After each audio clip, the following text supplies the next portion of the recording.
Mesdames et messieurs, notre pays est de nouveau confronté à un assassinat abject.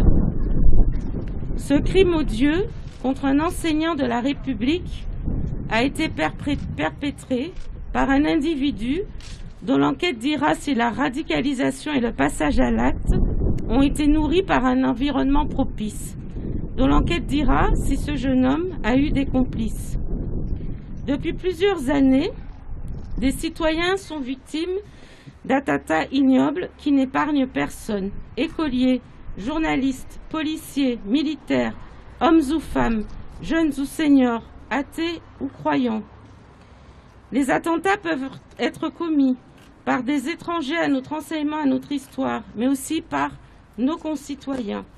Et donc il est désormais indispensable que la mobilisation de notre société ne soit pas simplement dans le temps de l'hommage, mais dans chacune de nos responsabilités, celles d'élus bien sûr, mais aussi de responsables de services, d'agents municipaux, de présidents de clubs sportifs et d'associations, de bénévoles engagés, des services de l'État. Il nous faut regarder en face les ferments de division et de séparation qui sont en train de miner notre pays. Et il nous faut méthodiquement les combattre. Plus personne ne peut détourner le regard d'une attitude, d'un manquement à nos principes et à nos valeurs, car cela revient à lâcher prise. Il convient donc de combattre, évidemment, de toutes nos forces, cette idéologie d'islamisme radical, d'obscurantisme. Il convient aussi de n'avoir aucun renoncement et d'être intraitable sur nos valeurs.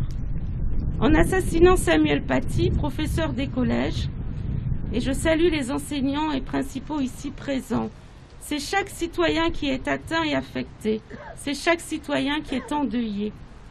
Le pays se rassemble aujourd'hui, nous nous rassemblons ici pour lui rendre hommage, pour nous recueillir solennellement et dire notre soutien à sa famille, ses collègues, ses élèves, pour dire aussi notre soutien à l'ensemble des enseignants, dont la mission de transmettre les connaissances, de développer l'esprit critique, d'émanciper et de former nos enfants, futurs citoyens, est un pilier de notre République. Nous sommes ici pour affirmer la détermination de notre ville à défendre notre République.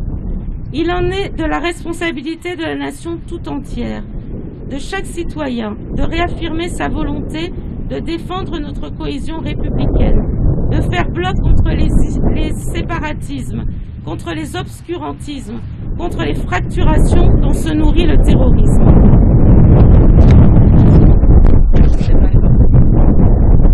Nous avons ce combat idéologique à mener ensemble, fort des valeurs républicaines, de liberté, d'égalité, de fraternité et du principe de laïcité.